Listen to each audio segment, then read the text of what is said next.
Ivavaka isika. Vainy masina tsy andehan-danitro misaotra anao izay satria mbola notahinao ka mbola velonay na soma tsara ny aina dia avy aminao ka dia soranay ianao izany. Misaotra no nitantaninao ny dianay ka tafahoany eto amin'ity toerana ity izahay izay anivozanay aim-panahy vaovao miaraka aminao.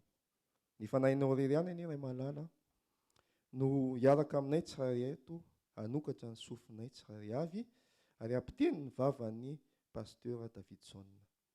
Ka ho ny teny avy any aminao dia ho takatray satria ny fanahinao masina no ampatsiahy sy hanazava izany aminay.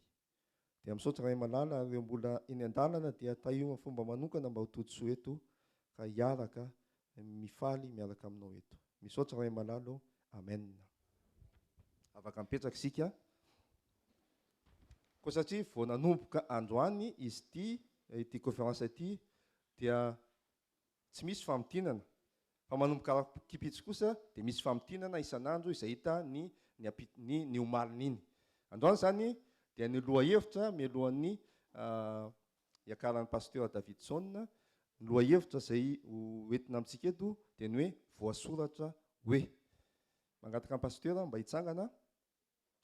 Mandritsy ny 4 andro izany dia ny pastora Davidson Lazafy Avony no hitondra ny teny amintsika eto. Ny tenany moa amin'izao voalohany izao dia tsara ny manamarika fa izy dia mpampianatra any amin'ny université any Kenya, Nairobi, Kenya. Izay nanana fandavan-tena manokana izy ka tonga aty Paris mandritra ny 14 andro, 15 andro eo mba hizara amintsika ny fanandramana izay nenany. Hizara amintsika lohahevitra 4 ka dia misaotra ny pasteur namary ny antso dia ho atolotra azy ny fitenenana tsy ho lava resaka isika fa dia ny lohahevitra voalohany dia ny hoe voasoratra hoe izany no entiny amintsika izao fotoana izao.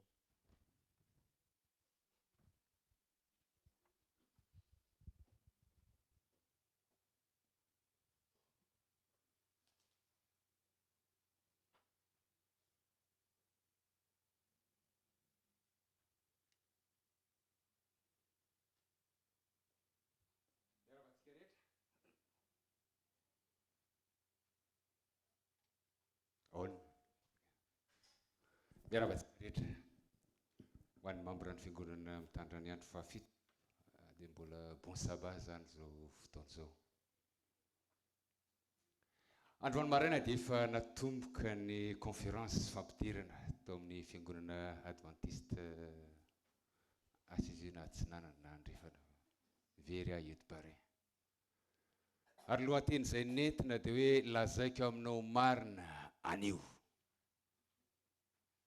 Ary amin'ity hariva ity dia hilaza aminareo marina aho. Ary raha mipitso hariva ny lohateny dia hoe Jaona 3:40. Fa toy izao ny tiavan'Andriamanitra iza tontolo izao. Nomeny zanany lahatokana mba tsy ho very izay rehetra mino azy. Fanana fiainana mandrakizay. Mandritra ny 440 dia mivoady eo anatrehan'Andriamanitra aho. Fa tsy hitondra aminareo afa-tsy izay voalaza ny ten'Andriamanitra. Ary amin'ity hariva ity ny lohahevitra dia hoe voasoratra hoe. Voasoratra hoe. Lazaiko aminareo. Ianareo satria marobe nareo androany hariva. Lazaiko aminareo anio amin'ity hariva ity. Fa voasoratra hoe. Andeha hivavaka tsika. Andriamanitra arainay tsara eny an-danitro. Raha iain'ny feonao izahay. Dia mamelany elokay ary sokafo ny fonay. Aoka ianao no hanohina anay. Andraisany ny fanapahan-kevitra. Amin'ny fanekenanao mpamonjy ny tenany manokana. Ho tompo amin'ny fiainanay amin'ny anaran'i Jesosy. Amen. Inga professeur dia ilay anarany teo adiniko Radisson mpampianatra filozofia tao amin'ny université lehibe iray tany États-Unis.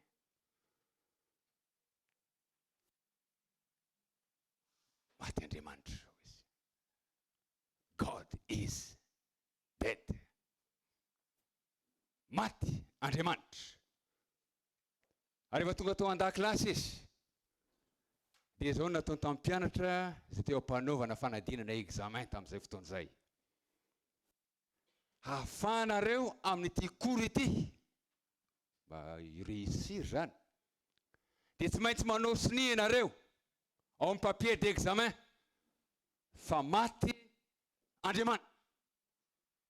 Maty Andriamanitra. Ary dia navoaka filma moa izany fiaikana lehibe nataon'ity rangahy izany. Ary voalazan'ireo manam-pahaizana fa 280 tapitrisa dolara ny vola azo, vola niditra tamin'ny famoahana an'ity filma ity tany amin'ny cinéma. Na 2 tapitrisa dolara fotsiny fandaniana izay natao tamin'izany film zany. Ary voalaza fa nahazo ny loka GMA Dove Award ama inspirational film of the year. Ny dikan'izany dia zao tena ni-inspiré ny olona mihitsy zany film zany ry havana. Hita amin'ilay film ilay mpampianatra Radisson midefie ny mpianatra, manao tsy afaka amin'ity kory ty nareo raha tsy manao sini fa maty Andriamanitra. Ary ray tamin'ireo mpianatra eo antsoina hoe Josh, ray fotsiny ny tsy nanao sini izany papier zany izay milaza fa maty Andriamanitra. Ary rehefa hitany professeur Radisson ity Josh Christian ity izay tsy nanao sini an'izany papier d'examen zany, dia nandefa fiaikana taminy izy. Ka raha hoe andeha isika roalahy hanao bary an-dasy eo anatrehan'ny mpianatra, ary manaika aho fa ny mpianatra no hitsara hoe iza amintsika roalahy no mpandresy amin'ity lobary an-dasy na débat public ity. Tao amin'ilay film fa mafy tamin'ny karaha izay tovovavy namany Josy izany voalazany mpampianatra zany, dia nomeny torohevitra izy, Josy, aoka ianao hanao sini fa maty Andriamanitra, na hiala amin'io kilasy io sy retiré hoy ny vahiny, satria animba no hoavintsika ny tsy fanaovana sini ny taratasy fa maty Andriamanitra. Ny hafarany dia nisaraka izy roa, satria Josy dia nanamafy ny finoana an'Andriamanitra. Tsy maty Andriamanitra. God is not dead. Dia nandeha ary ny lobary an-dasy, miakatra ny hafanana, nametraka fanontaniana ny professeur Radisson Josy. Nahoana ianao no mankahala an'Andriamanitra tahaka an'izao? Romotra ny professeur ary namaly an'izany fanontaniana izany. Dia ozy manao hoe mankahala an'Andriamanitra aho satria maty ny reniko, na dia ny vavaka mafy aza aho mba hasitranany tamin'izany aretina nahazo azy zany. Maty ny reniko, tsy namaly Andriamanitra, nahoana nohina an'Andriamanitra. Dia hoy Josy taminy manao hoe nahoana ianao no mankahala olona tsy misy? Nahoana ianao mankahala olona tsy misy? Raha tsy misy Andriamanitra, nahoana ianao mankahala an'Andriamanitra? Tamin'ny farany débat dia nitsangany Martin. Ity Martin ity dia mpianatra avy any Chine, mitondra anarana teny anglisy fotsiny izy. Ary Martin io dia norarany ray tsy resaka ny amin'izany Andriamanitra izany, satria hoy dadany Martin hoe raha lasa kristianitsika dia ho fantatry ny gouvernemanta sinoa dia ho very ny borsa ianarany zokinao makany an-dafy. Ka aoka tsy resaka ny amin'Andriamanitra isika. Nitsangany Martin ary tamin'ny feo mafy feny fahasahina no lazany manao hoe tsy maty Andriamanitra. God is not dead.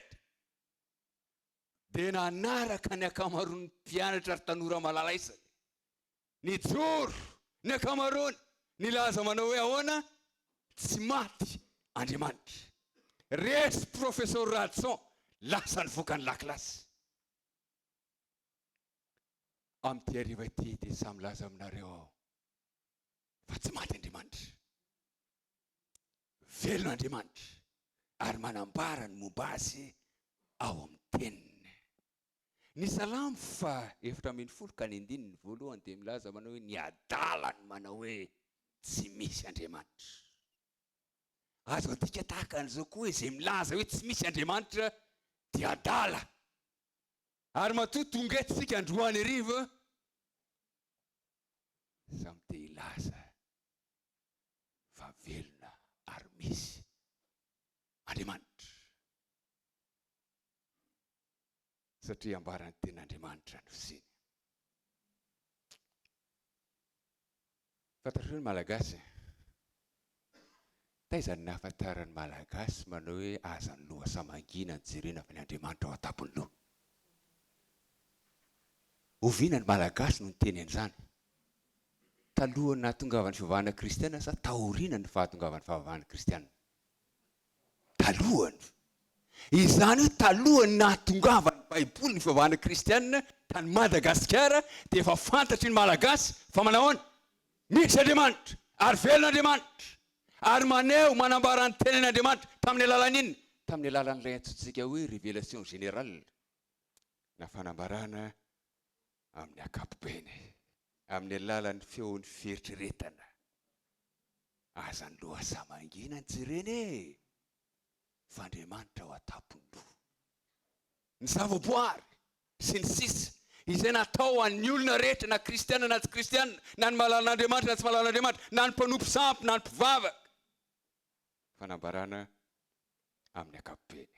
Salamo 5:10 ka ny 9 ny lanitra mitory, ninona ozy izy? Ny voninahitr'Andriamanitra. Ary ny abakabaka manambara ny azan'ny tanany. Testamenta taloha zany. Ny testamenta vaovao, Romana 1 ka ny 20 ny fomba ny tsy hita dia heriny mandrakizay mandriamanitra azy dia miseho amin'inona ozy izy? Hatramin'ny nanaovana izao tontolo izao. Fa fantatra amin'ny zavatra nataony ka dia tsy manan-kalahatra ireo. Amin'ny teny frantsay izy manao hoe ils n'ont pas d'excuse. Tsy afaka milaza manao hoe za tsy kristiana, za tsy mahalala amin'ny Baiboly ka tsy mahafantatra izany fisian'Andriamanitra velona izany. Tsy manan-kalahatra, pas d'excuse. Satria miseho hatramin'ny nanaovana an'izao tontolo izao. Ny proof misy Andriamanitra. Ankoatran'ny fanambarana ankapobeny dia misy koa ilay antsointsika hoe fanambarana manokana na révélation spéciale. Ary izy io dia hita amin'ny alalan'ny tenin'Andriamanitra. Satria fantatr'Andriamanitra fa tsy ampy na limité noho ny fidiran'ny fahotana teto amin'izao tontolo izao, ilay fanambarana amin'ny ankapobeny dia nanome ny teniny manokana izy hanambarana ny aminy. Dia nisy tena niany zany. Ten'Andriamanitra. Hebreo 1 ka ny 1 sy ny 2. Rehefa nampitenenin'Andriamanitra tamin'ny razana fahiny mpaminana ozy izy tamin'ny andro samihafa, dia amin'izao andro farany izao kosa nampitenenana tamintsika ny zanany. Jerevy tsara fo izy manao hoe nampitenenin'Andriamanitra. Nampitenenina, tsy niteniteny ho azy izy fa Andriamanitra nampiteny azy. Ary izy nampitenenin'Andriamanitra ny mpaminany. Ary ny mpaminany amin'ny fiteny fototra ary hita amin'ny teny frantsay fa amin'ny teny malagasy dia sarotra be ny mahita an'izany au pluriel ny mpaminany. Izany nisy mpaminany marobe, mpanoratra ny soratra masina marobe ary voalaza fa tamin'ny andro samihafa. Eo amin'ny 500 taona teo eo nelanelany hatramin'ny voalohany ka hatramin'ny bokin'ny apokalipsy amin'ny andro samihafa. Ary tsy vitany hoe mpaminany fa Andriamanitra dia nanome an'i Jesosy Kristy mihitsy ilay tenin'Andriamanitra nampitenenany tamintsika ny zanany izay tonga tetỳ ambony tany. roa arivo taona lasa zay. Raha pitso arivo jaona telo ny andiny ny enina ambin'ny folo. Fa toy izao ny tiavan'Andriamanitra izao tontolo izao. Ity herinandro ity amin'ny fiangonana kristianina nantantena teo hoe inona tokoa moa zany izy ity, dia rehefa nahita an'ilay membre, mino fa membre ny fiangonana ity tondra an'ireny ratsakazo ireny, fetin'ny ratsakazo zany izy ity. Ilay fiakaran'i Jesosy ho an'i Jerosalema amin'ity herinandro ity no ankalazana. Ilay zanak'Andriamanitra, révélation manokana, fanambarana manokana ny amin'ny mahavelona sy ny fisian'Andriamanitra.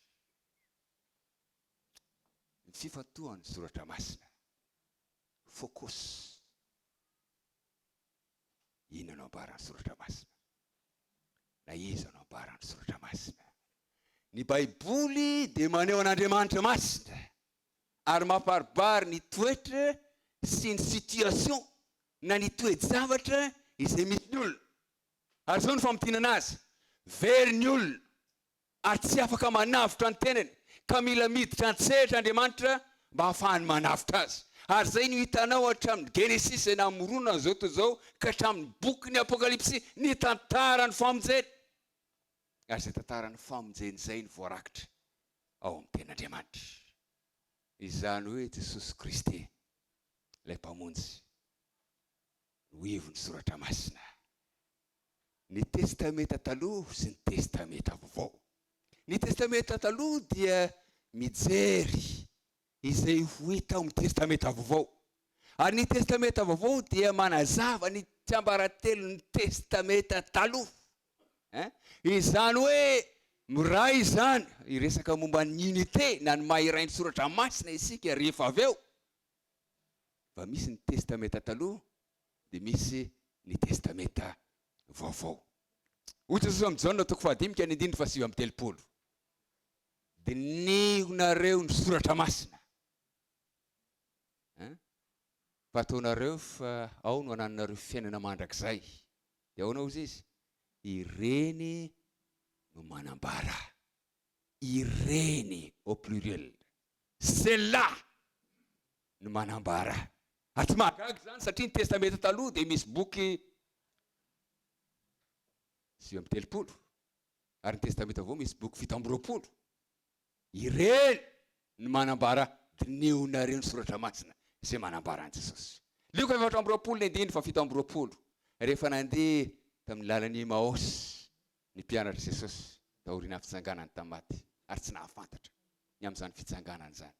Dia voalaza ny tenin'Andriamanitra ary havana fa nanazava ny aminy avy amin'ny tenin'Andriamanitra Jesosy izay nanomboka tamin'ny Mosesy, tamin'ireo mpanao salamo, ny testameta taloha iray manontolo.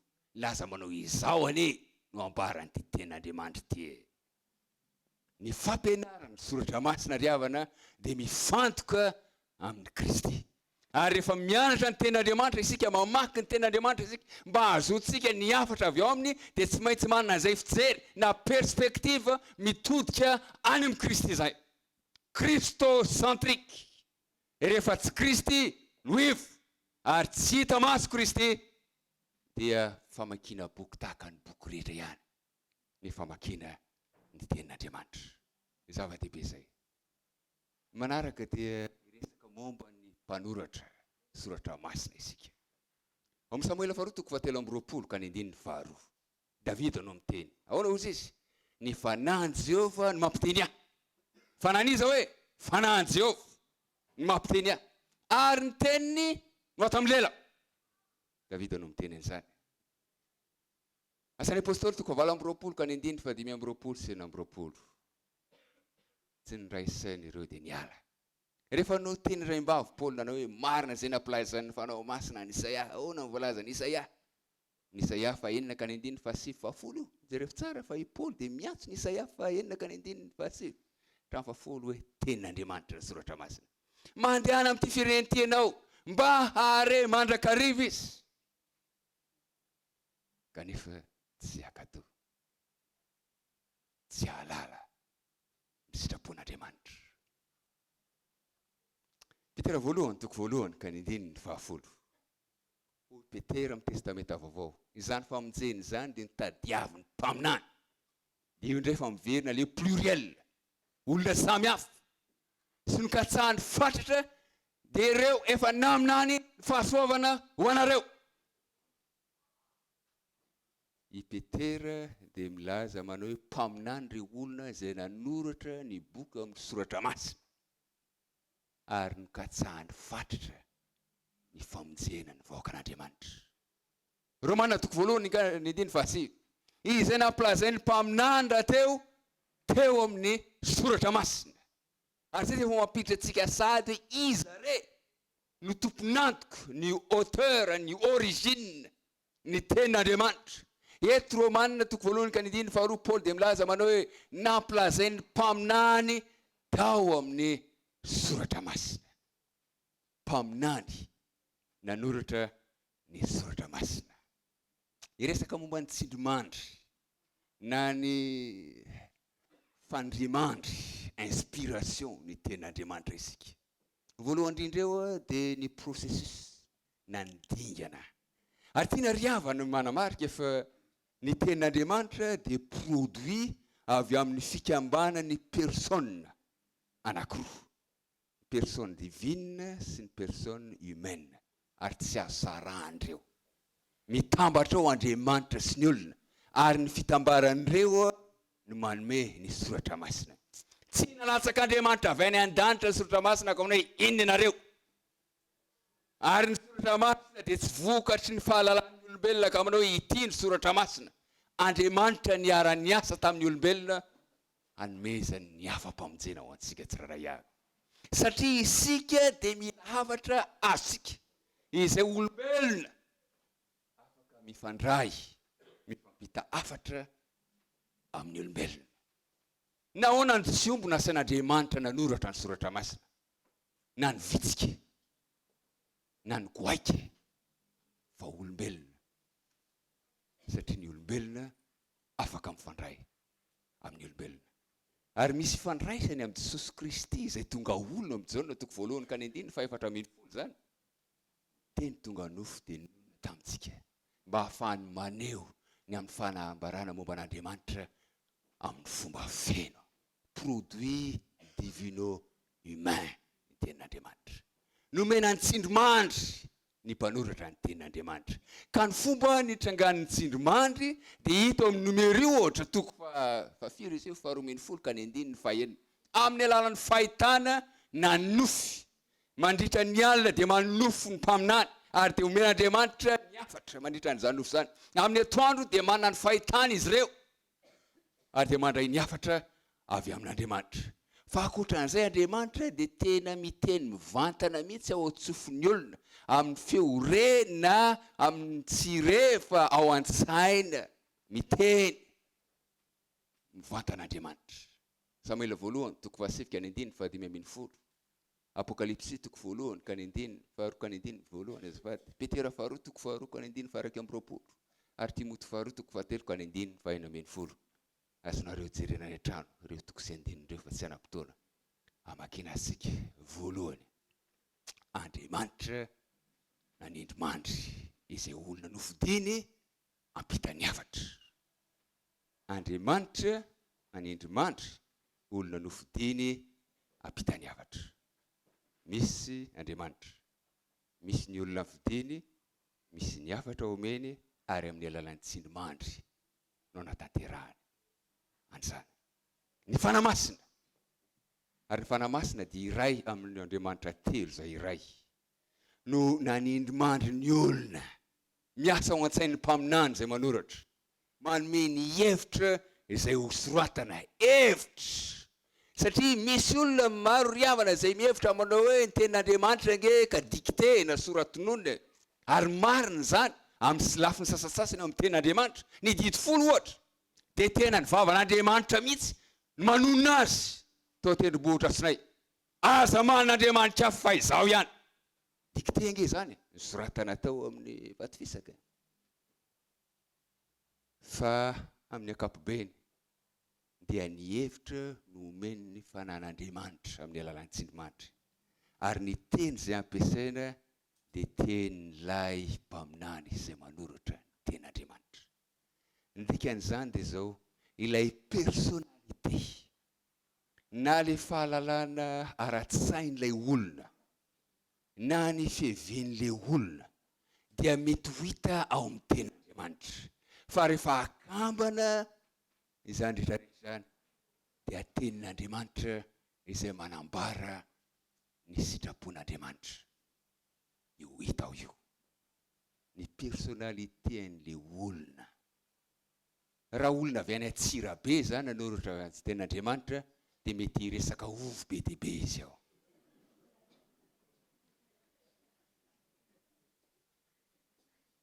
Raha olona avy any Frantsa nanoratra ten'Andriamanitra dia mety hisy expression française ao amin'ilay tenin'Andriamanitra ao. Raha olona avy any ambanivohitra dia mety tenin'olona tambanivohitra no teny ampiasainy ao. Saingy ilay izy iray manontolo dia tenin'Andriamanitra, ary ny fifatoan'ny tenin'Andriamanitra dia Jesosy Kristy.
Amin'izao no toko fadimy ny andiny fa 7:30 fa novakitsika teo.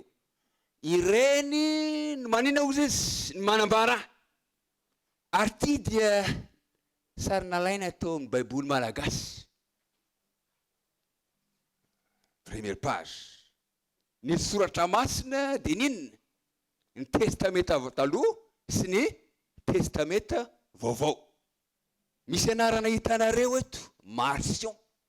I Marcion dia théologienne tamin'ny taonjato fahatelo, kristianina amin'izao vanim-potoana misy antsika izao. Ary Marcion dia tezitra tamin'Andriamanitra ny testamenta taloha. Satria izy hoe Andriamanitra ny testamenta taloha dia Andriamanitra tyran, Andriamanitra manao antso-tsay, Andriamanitra mpamalifaty, Andriamanitra mpandasatra, Andriamanitra mpamonolona. Izaho tsy te hiraharaha izany Andriamanitra ny testamenta taloha izany. Ary ny testamenta vaovao izay miresaka momba an'io Andriamanitra ny testamenta taloha io dia ny sorony marsion tsy eo amin'ny canon na ao amin'ny boky ny soratra masina izay anazy. Ka rehefa andeha hivavaka marsion, ary amin'ny taonjato fahatelo tsika izao, amin'ny andro alahady io zany, satria efa nanomboka ny fivavahana tamin'ny andro alahady tamin'izany fotoana izany. Iresaka momba an'izany tsika aoriana kely eo. Ny baibolin'ny olona rehetra dia tahaka an'ity. Fa ny marsion dia iny fotsiny zany ny baiboliny. Maivana dia maivana. Raha marsion andeha hoaiza ianao zany, andeha hivavaka. Iny ny ampelantananao iny, tenin'Andriamanitra ity. Evanjely. Ny epistilin'ny Paul Reriany hita tao amin'ny baiboly marsion. Epistilin'ny Paul Reriany miampy ampahany kely eo amin'ny bokin'ny Lioka. Fa ny sisan'izay na Matio, na Apokalipsy, na Jakoba, Petera sy ny karazany tsy ao anatin'ny baiboly marsion. Satria ireny boky ireny ozy izy miresaka ny amin'ny Andriamanitra Jiosy. Izay tsy Andriamanitra fitiavana, tsy Andriamanitra Jesosy Kristy. Ary amin'izao fotoana izao dia mbola mitrangy zany, satria misy milaza manao hoe ny tenin'Andriamanitra dia ny testamenta vaovao ihany. Ary misoratra n'Andriamanitra satria ny baiboly teny protestanta riavana dia manao hoe ahoana ny soratra masina dia nina ozy izy? Ny testamenta taloha sy ny testamenta vaovao. Ny fototry ny testamenta taloha sy ny testamenta vaovao. Ny testamenta taloha ny lakle manokatra ny testamenta vaovao. Ary ny testamenta vaovao ny manazava ny tsy ambaratelon'ny testamenta taloha. Ka mba hafana manana an'ilay endrika na ilay sary rehetra zany, dia tsy maintsy mitambatra ny testamenta taloha sy ny testamenta vaovao, satria raha ny ray fotsiny no vakiana sy izingizentsika dia tsy ho feno zany sary izay ilainy zany. Testamenta taloha, testamenta vaovao manambara an Jesosy Kristy. Ny mahazo antoko ny texte biblika. Ary re matetika eo amin'izao fotoana izao, olona milaza manao hoe ny tenin'Andriamanitra nge nadika copie. Ary arakaraky ny kopievana azy no idiran'ny fahadsoana na ny erreur ao amin'ny transmission an'ny texte ny baiboly. Ka io texte baiboly izay ampelantananao amin'izao fotoana izao io ozy izy, dia tsy hotsony ilay texte izay nosoratany Mosesy na nosoratan'ireo mpaminany testamenta vaovao, ry Paul sy ry Matio sy ry Lioka sy ny sisa sy ny sisa. Tsy azo antoka ity baiboly ity hoy izy ireo. Eto dia misy sary. Ary io sary io dia rouleau na boky ny mpaminany Isaia amin'ny testamenta taloha. Saingy tsy mpaminany Isaia amin'ny testamenta taloha araka ny hitanareo ato amin'ity boky ity. Fa Isaia testamenta taloha hita tao amin'ny antsoina hoe bokin'ny ranomasina maty tany Israely. Izay hitan'ny archéologiste tamin'ny taona 770 tamin'ny fotoanan'ny MDRM tany Madagasikara vao nankalazaina teo ny tsingeritaona momba an'izany fitomena malagasy hitadiavana ny fahaleovantena zany. Io bokin'ny Isaia izay nosoratan'ireo olona nanoratra azy io dia tamin'ny taonjato faharoa talohan'i Jesosy Kristy nandroatana azy. Taonjato faharoa talohan'i Jesosy Kristy nandroatana azy. Ary tamin'ny taona 770 izay vao hita izany kopian'ny bokin'ny Isaia izay nilentika tao anatin'ny fasika tao anatin'ny anjato taonany maro zany. Ny manuscrit antitra indrindra izay nampiasaina hazotsika ny bokin'ny Isaia ato amin'ity baiboly ity dia manuscrit ny taonjato fahafolo. Izany hoe mesy roanjato sy arivo taona zany manelanelana ny manuscrit an'ity Isaia hitanao ity sy ny manuscrit an'ny Isaia tao amin'ny ranomasina maty, roanjato sy arivo taona. Ary rehefa hitan'ny archéologiste izany bokin'ny Isaia zany dia ny intérêt an'zareo voalohany indrindra. Ino no ataonareo voalohany indrindra raha nareo nahita ny bokin'ny Isaia io? Lasanareo mijery an'ity boky ity. Ino no ataonareo? Mampitaha nareo. Okay? dia ho voaporofona fa tena tsy mitovy mihitsy. Ny Isaia ato misy 400 ny tokony. Isaia 400. Ny Isaia tao amin'ny inona ty ranomasina maty misy toko 700. Ohatra fotsiny zany resahako zany. Ny zava-misy marina riavana dia zao. Toko 400 ao amin'ny Isaia ny Baiboly eny am-pelatranantsika amin'izao fotoana izao. Toko 400 ny ao amin'ny Isaia izay nosoratana taon-jato faharoa talohan'i Jesosy Kristy ary nilevina tao anatin'ny fasika nandritra ny 200 taona. Mitovy tsy misy valaka ny bokin'ny Isaia ny ranomasina maty sy ny bokin'ny Isaia ao amin'ny Baiboly izay nifototra tamin'ny manuscrit ny taon-jato fahafollo eo am-pelatranantsika. Mikombona ny vava ny pitsikera riavana satria voaporofo ny arkéolôjia. Fa azo antoka izay voasoratra ao amin'ny ten'Andriamanitra. Ka izay nosoratany Isaia dia io Isaia hitanao io. Izay nosoratany Matio dia Matio hitanao io. Izay nosoratany Luka dia io Luka hitanao io. Izay nosoratany natao amin'ny Genesisy dia io Genesisy hitanao io. Misaotra an'Andriamanitra isika fa tsy voaova ny vanim-potoana maro ny tenin'Andriamanitra. Fa izay nivolazaina tamin'izany taona lasa zany dia mbola hita amin'izao fotoana izao. Ny zavatra mahafinaritra dia izao, rehefa manao documentaire ny télévision samihafa. Farany teo izao dia nijery documentaire tao amin'ny National Geographic izay mitondra lohateny hoe Living in the Time of Jesus. Mivelona amin'ny fotoana ny ainan'i Jesosy. Fantatrareo ny source documentaire ampiasain'rareo anaovana an'ilay film documentaire National Geographic io a. Fantatrareo momba ny fiainan'i Jesosy. Fantatrareo inona ny source documentaire ampiasain'rareo? Ny filazantsara anankefatra. Ary Jiosy no manao an'ilay film documentaire. Izany hoe Jiosy zany dia manamarina fa maninona tena mitombona izay voalaza ny tenin'Andriamanitra riavana. Ary Jiosy kristianina mitandrina ny sabata rareo fa tsy kristianina. Saingy milaza fa zany Jesosy zany dia nisy. Ary zany Jesosy zany dia natosiana hoe mpamonjy na dia tsy mino Jesosy ho mpamonjy ary izy. Izany hoe riavana dia izao. Na ny tsy kristianina aza dia manamarina fa marina ny tenin'Andriamanitra. Azo antoka ny soratra masina. Ary io am-pelatranantsika io izay nosoratany Isaia, izay nosoratany Jaona, izay nosoratany Matio, izay nosoratany Luka. Ny fahefanana ny autorité ny tenin'Andriamanitra.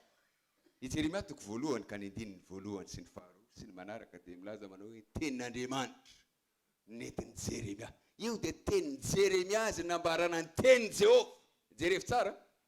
Tenin'i Jeremia nanambarana an'iny ny tenin'i Jehovah. Izay le produit avy amin'Andriamanitra miaraka amin'ny olombelona tsy azo sarahana. Apokalipsy toko 7 ny voalohany. Hoy ny anjely tamin'ny Jaona manao soraty any amin'ny fiangonana. Misy autorité ange zany, baiko ange zany, soraty. Ary eo Matio toko 5 ny voalohany ka hatramin'ny farak 10 nandritra ny fakapana nahazo an Jesosy. Hoy Jesosy mantsy ny Satana manao hoe voasoratra hoe. Ary fantatry Satana izay fahefan'ny tenin'Andriamanitra izay. Dia hoy koa Satana manao hoe ahoana? Voasoratra hoe. Saingy rehefa nilaza Satana manao izy voasoratra hoe dia nindray Jesosy nilaza manao hoe voasoratra hoe. Izany hoe voasoratra hoe ny Satana zany dia tsy maintsy ampiana hoe voasoratra hoe. Midika ange izany fa Satana mahay ny tenin'Andriamanitra ary avana malala isany. Aza mihevitra ianao fa mahay ny Baiboly noho i Satana na dia efa tao anatin'ny fiangonana kristiana nandritra ny andro maro sy ny taona maro. Mahay ny tenin'Andriamanitra Satana. Ka raha ohatra ny fahalalantsika tsy mihoatra noho ny fahalalan'ny Satana ny tenin'Andriamanitra dia mora amin'ny Satana ny akafanahy sy andavantsika ary avana malala isany. Zava-dehibe. Raha te hanana ny fandresena isika dia maninona? Mila mahay ny tenin'Andriamanitra. Ny Baiboly Jesosy dia ambony ny lovatsofon'olombelona ny tradition. Ao Marka toko 7 ka ny 7 ka hatramin'ny 7. Amin'ny toko 7 ambony ny tradition ny tenin'Andriamanitra. Fampianarana n'olo vaina izay nampitaina ambava zay na atao hoe tradition ary hoy isika hoe dimanjato taona lasa zay nanaovan'ny Lotera ny fanavaozana ara-pivavahana ny ray amin'ireo singa ny fanavaozam-pivavahana Lotera ry havana dia hoe ny ten'Andriamanitra ihany sola scripture fa tsy misy an'izany lovatsofina na fampianaran'ny olombelona tsy avy amin'ny tenin'Andriamanitra izany ary zay no anisan'ny andavatsika kristianina le boky valo eo anelanelan'ny testamenta taloha sy testamenta vao ilay antsoina hoe apôkrifa satria marobe ny lovatsofina izay tsy araka ny sitrapon'Andriamanitra sy ny voalazan'ny tenin'Andriamanitra ohatra ao amin'ny tobita ohatra raha mamaky an'izany tobita izany nareo dia hita ny hoe mivavaka ho an'ny olona maty ary oriana kelitsika dia iresaka ny amin'ny toetry ny maty fa ny maty tsy mahalala na inona na inona koa nahoana ny tehirizina ho tiana ho ten'Andriamanitra ny bokon'ny tobita ohatra satria ao amin'ny bokon'ny tobita no misy ny fampianarana ny amin'ny fivavahana maty ka sarotra ny manara azy satria raha aho dia ho azo pofona fa afaka mivavaka masin-tapera sy masin-dajaona sy masim-bavy masin-da Davidson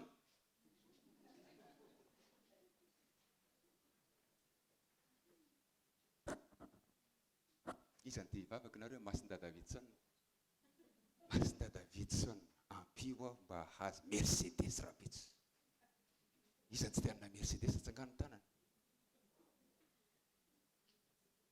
raha lasa masin-da Davidson dia za Davidson hivavaka hoe masin-da Davidson meo roplanina mba tsy ho tratran'ny mpanina tsony ny roplanina andreo kompani ireo ka ho tara ny fandehanana makany Frantsa ry havana amboniny tradition ny tenin'Andriamanitra tsy mihoatra ary tsy analana Korintiana voalohany toko 4 ka ny 9:20 voasoratra amin'ny tenin'Andriamanitra io avy eo nangalaka an'io aza mihoatra no ninona ozy izy no ny voasoratra aza fina ny tenin'Andriamanitra ary eo amin'ny ohabolana toko 7 ka ny 9:5 aza manampy ny teniny ianao be toko izay ndinina eo tsy fena izy io fa apahany ihany ka aleo sokafako mihitsy voalazany ohabolana toko 7:5 ny tenin'Andriamanitra dia voadio avokoa ampinga ho an'ny mialoka aminy izy 9:5 ary aza manampy ny teniny fandrao hanarina ianao ka ho hita fampandainga aza manampy ny teny fandrao hanarina ianao ka ho hita fampandainga izay tsy avy ao amin'ny tenin'Andriamanitra ry havana dia ny lainga tenin'Andriamanitra manao ho faty tokoa ianao Satana manao tsy ho faty ianao ary ny zava-misy dia zao maty Damasina lainga be ny Satana Apokalipsy toko 2:20 ka ny 9:20 ka hatramin'ny 7:20 raha misy manampy ireo dia anina ozy izy Andriamanitra hanampy ireo loza voasoratra tamin'ity tenin'ny faminaniana ity raha misy manaisitra amin'ny teny amin'ny bokin'ity faminaniana ity dia atao inona esorin'Andriamanitra ny anjarany amin'ny azonaina aza ampiana ary aza analana vaoaka ny ten'Andriamanitra ho ten'Andriamanitra voasoratra ho ihany voasoratra hoe nalazy ty rangahy ty antsoina hoe Julien dia nomeny kristianina anaram-bositra Moïse mpivady-pinoana l'aposta izy io dia emperora romana izay nitezaina tao amin'ny fotom-pinoana kristianina saingy nivadika ka dia nandao ny finoana ary lasa mpanompo samby nivoadivoady nga Julien emperora ny andingana ny fivavahana kristianina sy ny baiboly izy ampiasain'ny fivavahana kristianina ary dia hoy izy manao hoe izany Jesosy zany dia maty tokoa saingy tsy nitsangana tamaty fa mbola any Palestina any hoaniny vatany maty amin'izao fotoana izao ka dia namboatra vatapaty aho ary rehefa hita ny fatiny dia ho ampidirina amin'io vatapaty io ka dia ho alevina indray izy ray andro dia nifanena tamin'ny kristianina tamin'ny faritra anankiray ny miaramila romanina dia nanontany le miaramila romanina manahoana zay Jesosy mpandrafitra anao zay manahoana zay Jesosy mpandrafitra anao zay dia tsotra ilay navaliny kristianareo. Sahirana amin'ny fanambarana vatapaty ho an'ny amperora lehibenao izy. Sahirana amin'ny fanamboarana vatapaty ho an'ny amperora lehibenao izy. Indray andro riavana dia nandeha niady sy tany amin'ny toerana nisy ny fahavalony i Julien l'apôstata. Ary tamin'izay fotoan'izay nisy lefina ny remoremo nitsatoka tao amin'ny vatany ka nampianjera azy avy amin'ny soavaly nisy azy hitotona amin'ny tany. Ary rehefa nitotona tamin'ny tany izy dia nilatsaka ny rany ka nifangaro tamin'ny vovoka. Ary dia nalainy tamin'ny tanany ny vovoka, natsipiny ambony, dia ozy manao hoe nandresiny ianao Galiliana sady niala ny ainy avana. Ny tenin'Andriamanitra tsy maty fa mahery. Voalaza ny Hebreo 4:1-4. Velona sy mahery ny tenin'Andriamanitra. Ka manina ozy izy? Maranitra noho ny sabatra rolela. Ny defio anareo andro any arivo, defio ny tenin'Andriamanitra. Ary za milaza marimarina aminareo fa ho ratsy no nahazo ny Julien l'apôstata ny mahazo anareo. Isy filozofa frantsay tsy voasoratra Voltaire. Asa rehefa nandre zany tantara zany ianareo. Voltaire dia ateista, tsy kristiana, tsy mpino Andriamanitra.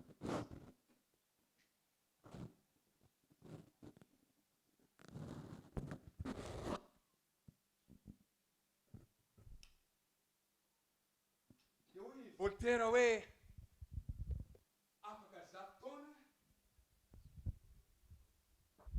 afaka zato taona dia ho foana ny tenin'Andriamanitra. Afaka zato taona dia ho foana ny tenin'Andriamanitra. Ny Baiboly io, ny soratra masina io, ilay milaza eo voasoratra hoe fatareo ny zavatra nitranga. Lasa maison la société biblique ny tranon'ny Voltaire. Lasa trano ho an'ny fikambanana mampihely Baiboly ny tranon'ny Voltaire, izay nilaza manao hoe afaka zato taona dia ho foana ny tenin'Andriamanitra. Maranitra noho ny sabatra rolela, mahery. Hoy Jesosy manao hoe dinionnareo ny soratra masina. Tsy hoe fotsiny hoe dinihinareo, vous sondez, fa dinionnareo, sondez. Izany hoe mamebaky ny tenin'Andriamanitra riavana. Fa isika dia mila maneno mandinika ny tenin'Andriamanitra, satria ny tenin'Andriamanitra mahafantarantsika an'i Jesosy Kristy mba hahazoana ny fiainana mandrakizay. Manasa anareo amin'ity hariva ity, aza variana sy minona fotsiny amin'ny fiainona ny tenin'ny dadapasy, fa raisy ny tenin'Andriamanitra, vakio ny tenin'Andriamanitra, satria amin'ny alalan'izany no hahafantaranareo an'i Jesosy Kristy ary havonjy anareo. Manasa anareo ara-pitso arivo, Jaona 3:9. Toy izao nitiavan'Andriamanitra izao tontolo izao, nomeny ny zanany lahatokana mba tsy very izay rehetra mino azy, fa nina hoe anana fiainana mandrakizay. Amen.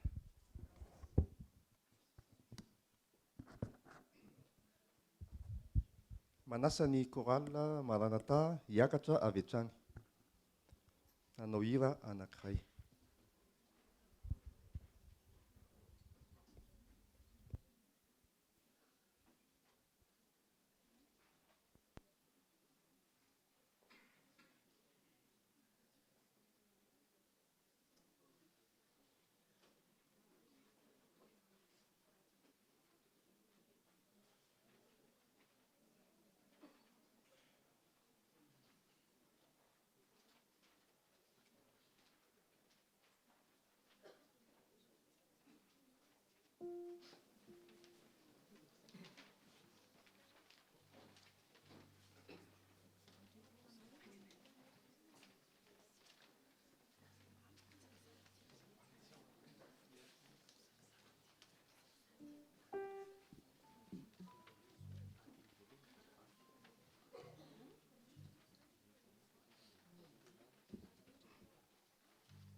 Raha mitsangantsika hivavaka marana ny fotoana amin'izao arivo zao.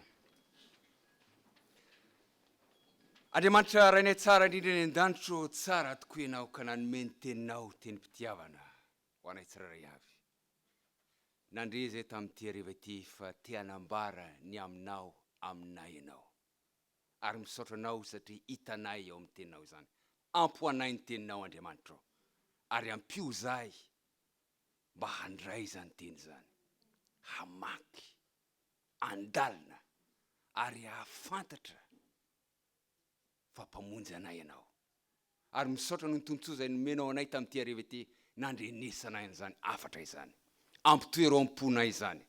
Ary aoka izay hiala eto amin'ity toerana ity, anovoady aminao, fa ho avy indray eto amin'ity toerana ity. Hihainy ny afatra ao rampitsariva, fa nomenao ny zananao lahatokana. Mba tsy ho very zahay. Fanana fiainana mandrakizay.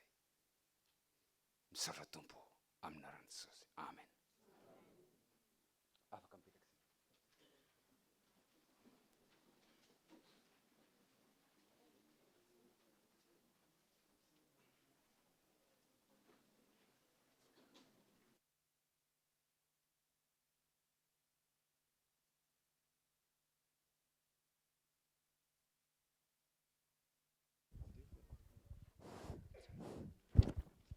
Ho fiarabana fankasitrahana reo izay vahiny tonga androany zany a, dia misy fanomezana kely omena azy ireo androany. Dia mangataka an'ireo eo amin'ny akaitsika mba hizaran'ilay izy a, dia bonne lecture tompoko. Manaraka izany a, ireo izay nandray baiboly teny amin'ny varavarana zany a, dia tsy tonga dia hoentina mody izy ireny androany a, fa markenareo ny anaranareo a, dia isan'andro nareo rehefa tonga dia ny même baiboly iny foana no ampiasainareo a, dia rehefa tapitra ny conférence dia ho anjaranareo ilay baiboly. Misaotra tompoko. Farana amin'ny fotoanantsika nefa alohan'izany dia misy filazana izay hoentina amintsika.